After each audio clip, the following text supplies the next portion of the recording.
안녕하세요, 홍프로입니다.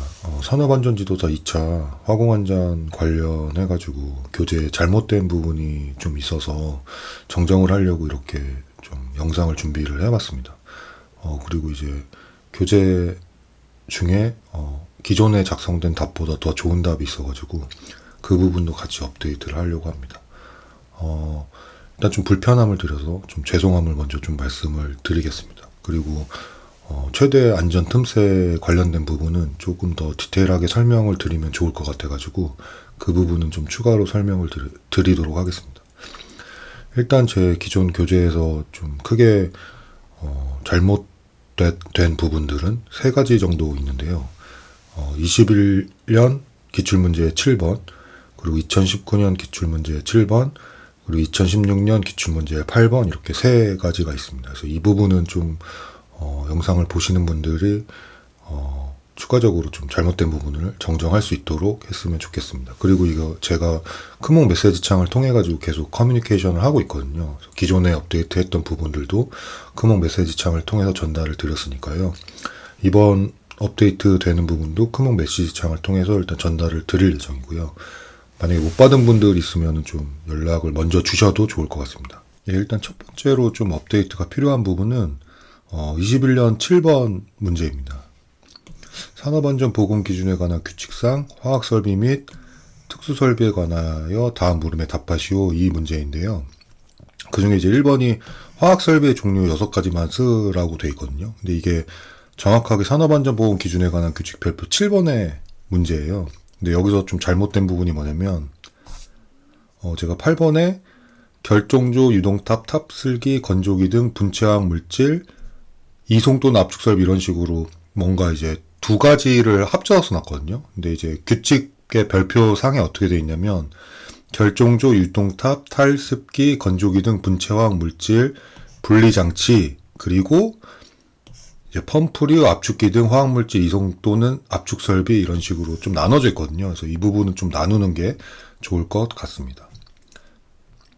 산업안전보건 기준 규칙의 별표 원문을 좀 보여드리겠습니다. 이게 산업안전보건 기준에 관한 규칙 별표 원문이거든요. 별표 7번인데 아하고 자 이거 두 개를 이제 기존에 좀 같이 혼합해서 썼었는데 이거를 따로 써주시는 걸 추천드립니다. 이제 분체화학 물질 분리장치 그리고 화학물질 이송 또는 압축설비 이렇게 분리해 주시는 거를 추천을 드립니다. 그리고 이제 두 번째로 좀 업데이트가 필요한 부분은 2019년 7번이거든요. 이상하게 7번이랑 8번 쪽에서 좀 제가 에러가 좀 많이 났는데, 이거는 제가 교재를 작성을 할 때 사실 좀 잘 인지를 못했던 부분이에요. 그래가지고, 여기도 이렇게 좀 써놨었는데, 네, 기존에 이제 구매를 해주셨던 분이 조언을 해주셔가지고 이 부분을 좀 업데이트 하도록 하겠습니다. 그분에게는 제가 그 면접 교재 좀 무료로 좀 제공을 해드렸고요. 일단 문제를 한번 읽어볼게요. 산소결핍, 유해가스로 인한 질식, 화재, 폭발 등의 위험에 있는 밀폐공간에 관하여 다음 물음에 답하시오. 밀폐공간이 요즘에 최근 들어 계속 자주 좀 출제가 되는 것 같아요. 1번이 뭐냐면 사업주는 근로자가 산소결핍, 유해가스로 인한 질식, 화재, 폭발 등의 위험에 있는 밀폐공간에서 작업을 시작하기 전에 확인해야 될 사항 6가지를 쓰시오 이거였는데 제가 이 기존에 뭐라고 썼냐면은 코샤를 보고 이제 답을 작성을 했거든요. 근데 이제 산업안전보건 기준에 관한 규칙에 일단 이렇게 정의가 돼 있어요. 딱 6가지. 619조인데 사업주는 근로자가 밀폐공간에서 작업을 시작하기 전에 다음 각 호의 상황을 확인하여 안전한 상태에서 작업하도록 해야 된다. 이게 딱 6가지거든요. 그래서 기존의 코샤 가이드를 레퍼하는 것보다 산업안전보건 기준에 관한 규칙 619조 2항을 레퍼를 하시는 게 더 좋은 답안일 거라고 생각이 듭니다.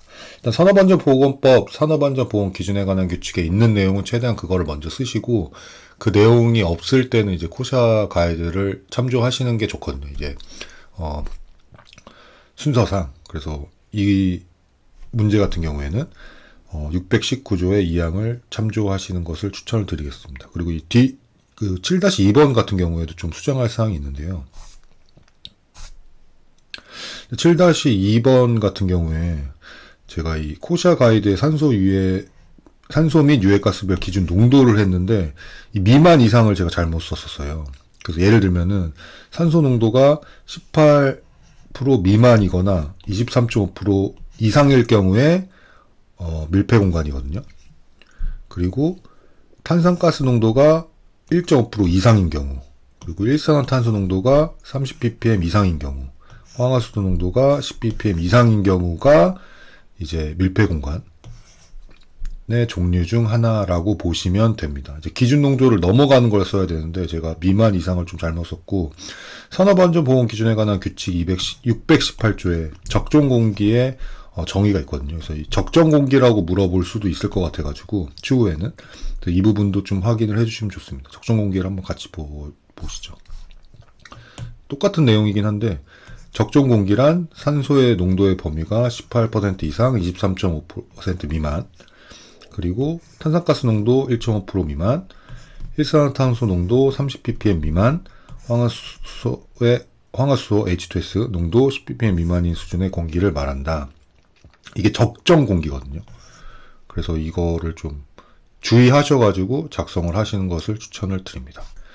그리고 이제 마지막은 2016년 8번 문제인데, 이 부분은 제가 따로 좀 준비를 또 했습니다. 이게 뭐냐면은 일단은 좀 업데이트 해야 될 부분부터 먼저 말씀을 드릴게요. 그래서 문제가 최대 안전 틈새, 그 폭발 위험 장소 설정에 관련해가지고 최대 안전 틈새랑 온도 등급을 설명하는 문제거든요. 잘못된 부분은 최대 안전 틈새의 폭발 등급 B인 경우는 0.8mm 미만이 아니라 0.9mm 거든요. 그래서 이 부분을 좀 수정을 해 주셔야 될 것 같고, 그리고 온도 등급에서 T6 같은 경우에는 80도가 아니라 85도입니다. 이 두 가지 부분을 좀 정정을 해 주시길 부탁드립니다. 다시 한번 설명드리면, 최대 안전 틈새의 폭발 등급 B 같은 경우에는 0.9mm 미만, 0.5mm 초과 0.9mm 미만이고요. 그리고 온도 등급 같은 경우에는 T6 85도입니다. 이거는 좀 추가적으로 설명을 드릴게요. 이거 사실 굉장히 중요한 부분이고, 화공안전기술사에서도 충분히 나올 만한 토픽이거든요. 최대 안전 틈새, 최소 점화 에너지, 온도 등급은 조금 더 디테일하게 설명을 드리도록 하겠습니다. 이거 약간 기술사식으로 이렇게 대략적으로 제가 좀 써봤는데요. 일단 그 세 가지 정의 모두 이제 방폭 개념에서 나오거든요. 폭발 위험 장소 설정에서 주로 나오는 내용인데, 방폭의 큰 컨셉 자체는 이제 물적 조건 곱하기 에너지 조건이 있어야지 이제 폭발이 발생이 되는데, 그 중에서 이제 에너지 조건을 좀 컨트롤하자 이런 거거든요. 그래서 조금 더 디테일하게 설명을 드리면, 이제 에너지 조건 점화원 이제 얘기인데, 전기 제어 설비를 이제 방폭을 해서 결과적으로는 물적 조건이 있다고 하더라도 폭발을 방지할 수 있는 컨셉입니다. 조금 설명드리면, 이제 물적 조건이라는 게 어쨌든 가연물과 산소를 같이 얘기를 하는 거거든요. 뭐 폭발 한계, 하한계, 상한계 그런 거 있잖아요. 폭발 한계. 이렇게 저희 현장에 수소를 취급하는 화학 설비가 있다고 가정을 해보시죠. 그리고 옆에 전기 등 조명 시설이 있다고 가정을 해보겠습니다. 그럼 이제 이 수소를 취급하는 설비에서 누출이 발생이 되면 이런 식으로 이제 수소가 누출이 됐다고 가정을 해보면, 이 가연물과 산소, 그러니까 산소는 어차피 이제 공기 중에 계속 존재를 하니까 물적 조건이 달성이 된 거거든요. 근데 그렇다고 이제 바로 폭발이라든지 화재, 연소가 발생을 하지는 않습니다. 왜냐면은 점화원이 없기 때문에. 그거를 이제 뭐 에너지 조건이라고도 또 얘기를 하는데, 에너지 조건이 없기 때문에 바로 폭발은 발생을 하지 않는데, 그 조명 설비가 이제 에너지 점화원이 될 가능성이 있거든요. 그래서 이 수소가 누출이 되더라도 이 조명 설비가 점화원이 되지 않게 적절한 방폭 타입을 제공을 하자라는 게 이 방폭의 컨셉이고요. 여기에 관계되어 있는 게 최대 안전 틈새, 최소 점화 에너지, 온도 등급입니다. 각각의 물질의 최대 안전 틈새, 최소 점화 에너지를 통해서 폭발 등급을 결정을 할 수 있고요. A, B, C. 그래서 이거를 통해서 이제 방폭 기기를 선정을 합니다. 뭐 이따 뒤에서 좀 디테일하게 설명을 드릴 거고요. 수소 같은 경우에는 굉장히 이제 좀 위험한 가스거든요. 굉장히 위험한 물질이기 때문에 C 등급이고 거기에 맞는 이제 방폭 기기를 선정을 해야 됩니다. 거기에 맞는 이제 조명 설비를 설치해야겠죠. 여기 이 케이스 같은 경우에. 그래서 일단 뒤에서 설명을 드리겠습니다. 그리고 온도 등급 같은 경우에는 자연 발화 온도, 오토 이그니션 템퍼레처랑 비교를 해가지고 온도 등급을 선정을 해야 됩니다. 자세한 사항은 뒤에서 설명을 드리겠습니다. 그래서 일단 최대 안전 틈새, 최소 점화 에너지는 같이 좀 봐주시면 좋거든요. 이 최대 안전 틈새와 최소 점화 에너지를 통해서 이제 물질에 어느 정도 위험한지, 그리고 각각의 폭발 등급을 설정을 하기 때문에 이걸 같이 봐두시면 좋습니다. 최대 안전 틈새를 좀 설명드리면, 이 용기 내용적이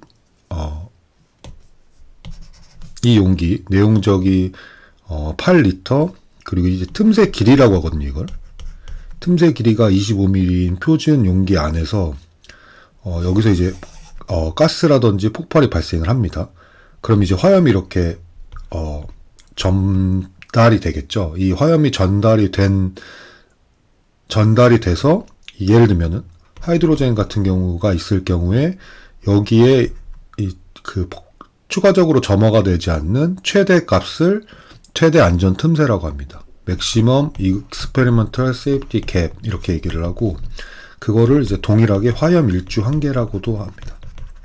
같은 의미라고 보시면 됩니다. 크게 폭발 등급이 이제 A, B, C가 있는데, C 같은 경우에는 이제 수소, 아세틸렌 이 두 가지만 좀 암기하시면 되고요. B 같은 경우에 에틸렌, 부타디엔, H2S. 그리고 A 같은 경우에는 나머지 모두거든요. 폭발 등급이 A, B, C로 갈수록 더 위험하다고 보시면 됩니다. 직관적으로 좀 설명을 드리면. 그래서 이제 수소 같은 경우에는 가장 낮거든요. 최대 안전 틈새가 0.5보다 작아야 됩니다.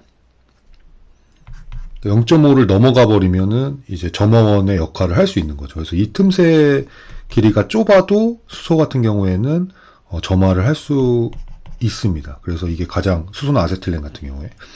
그리고 이제 폭발 등급 B, 에틸렌 부타디엔 같은 경우에는 0.5에서 0.9, 그리고 그 외 나머지 모든 물질 같은 경우에는 0.9 이상 이렇게 보시면 됩니다. 그리고 쉽게 설명드리면 이 틈새가 좁아도 이제 화염이 일주할 수 있는, 화염이 일주를 해가지고 이 외부의 뭐 하이드로젠이나 아세틸렌 같은 경우에는 틈새가 좁은 화염으로만으로도 점화가 일어날 수 있다고 보시면 됩니다. 또 굉장히 위험하겠죠. 그래서 거기에 맞는 방폭 기기를 선정을 해야 됩니다. 그럼 이 틈새를 0.5 미만으로 낮춰야 되는 거거든요. 설계를 할 때. 그리고 최소 점화 에너지는 여기서는 뭘 또 조심하셔야 되냐면은, 뭐 이건 굉장히 미니멈 이그니션 에너지라고 해야죠. MI라고도 많이 얘기를 하고, 가연성 혼합기를 발화시키는데 필요한 최소 에너지거든요. 근데 이거는 한 번 더 꼬아서 생각을 하셔야 돼요. 일단은 최소 점화 전류비라는 게 있는데, 그러니까 특정 대상가스의 최소 점화 에너지를 메탄의 최소 에너지로 나눈 값입니다. 좀 설명을 드리면, 이것도 최소 점화 에너지가 낮을수록 위험하겠죠. 조금만 에너지를 줘도 이 가스 같은 경우에는 점화가 되는 거니까요. 그래서 수소 아세틸렌 같은 경우에는 0.45 미만, 그리고 B등급 같은 경우에는 0.45에서 0.8, 그리고 그 외 나머지 모든 거는 0.8 이상. 메탄 같은 경우 1이 되겠죠. 여기가 만약 측정 대상 가스가 메탄이면은 메탄 같은 경우에 1이 될 텐데, 그런 경우에는 1, 그러면은 이제 폭발 등급 A. 폭발 등급 같은 경우에는 B랑 C가 사실 개수가 적기 때문에 B랑 C를 암기를 하시고 그 외 나머지를 A라고 보시면 돼요. 그러니까 C 같은 경우에는 크게 수소 아세틸렌 두 가지밖에 없어요. 수소 아세틸렌을 외워주시고, B 같은 경우에는 뭐 몇 가지 더 있긴 한데 대표적인 물질은 에틸렌, H2S, 부타디엔 뭐 이 정도 이렇게 암기를 해주시면 되고, 그 외에 이제 폭발 등급 A 같은 경우에 나머지 모드라고 생각을 하시면 됩니다. 그래서 이 두 가지 개념은 같은 좀 개념으로 보시면, 그러니까 그 같이 가는 거거든요. 이제 물질에 따라서 이제 달라지는 거라고 보시면 됩니다. 온도 등급 같은 경우에 좀 헷갈려 하시는 부분이 굉장히 많은데, 온도 등급 같은 경우에도 이렇게 그러니까 T의 숫자가 높아질수록 굉장히 좀 안전한 계기라고 보시면 됩니다. 그게 무슨 의미냐면은 예를 들면 T1 같은 경우에는 최고 표면 온도를 450도까지 허용을 할 수 있어요. 그리고 T6 같은 경우에는 85도를 넘어가면 안 되거든요. 그러니까 그 각각의 전기 제어 설비의 표면 온도가 굉장히 낮아야 되는 결과가 됩니다. 이게 사실 그 오토 이그니션 템퍼레처 자연 발화 온도랑 각 물질의 자연 발화 온도랑 비교를 해가지고 이런 식으로 나누는데, 일반적으로 거의 모든 하이드로카본 같은 경우에는 그 AIT가 200 이상이거든요.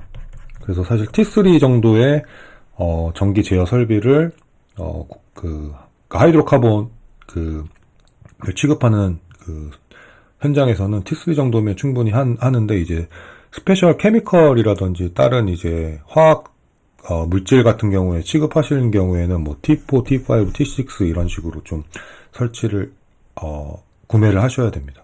여기서 만약에 예를 들면 문제를 내보면 오토 이그니션 템퍼레처가 자연 발화 온도가 250도다. 어떤 온도 등급의 전기 제어 설비를 구매를 해야 되냐 하면, 최소한 T3의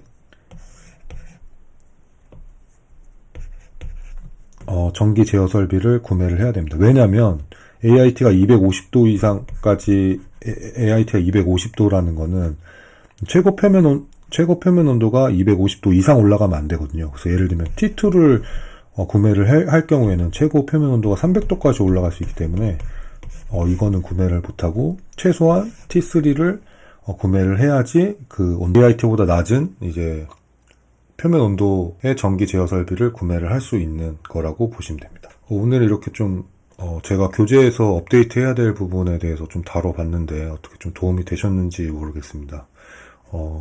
제가 말씀드린 것처럼 크몬 메시지 창을 통해서 업데이트된 내용, 그리고 이 동영상 링크를 좀 전달을 드리도록 하겠습니다. 감사합니다.